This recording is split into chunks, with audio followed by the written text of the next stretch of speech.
আমরা এখানে এই 24-এর অভ্যুত্থানে ফ্যাসিস্ট বিরোধী যে লড়াই করেছি, খুনি হাসিনার বিরুদ্ধে আমরা যারা ঐক্যবদ্ধভাবে লড়াই করেছি, বাংলাদেশের ফ্যাসিস্ট বিরোধী সকল রাজনৈতিক দলের মতের, ধর্মের, বর্ণের, বয়সের যে মানুষ আমরা আজকে এখানে ঐক্যবদ্ধ হয়েছি।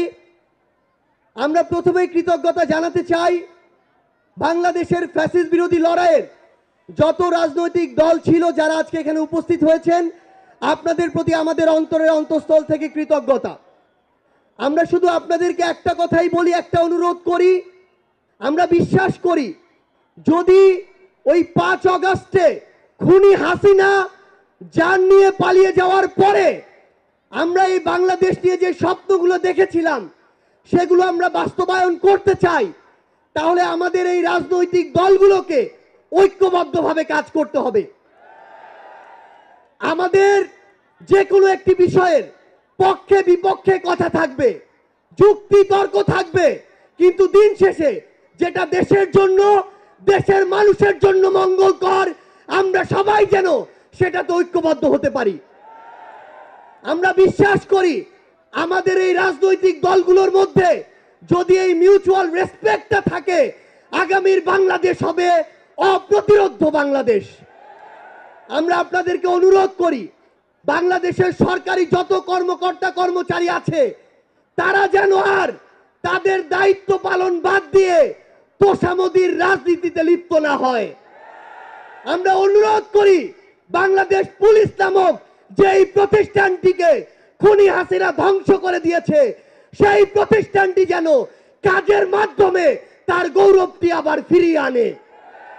আমরা আপনাদেরকে অনুরোধ করি সরকারি সকল অফিস আদালত যত কিছু রয়েছে, সে পুলিশ হোক, বিচারক হোক, আমলা হোক, দয়া করে জনগণ থেকে হাত পেতে ওই ঘুষের টাকা নিবেন না।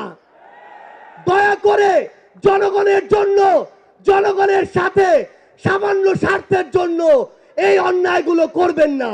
আমরা আপনাদের কাছে অনুরোধ করি আমাদের রাজনৈতিক দলগুলোর মধ্যে কেন্দ্র থেকে ওই একদম গ্রাম পর্যন্ত, রুট পর্যন্ত যেন নিজেদের ভিতরে সুস্থ একটি প্রতিযোগিতা হয়।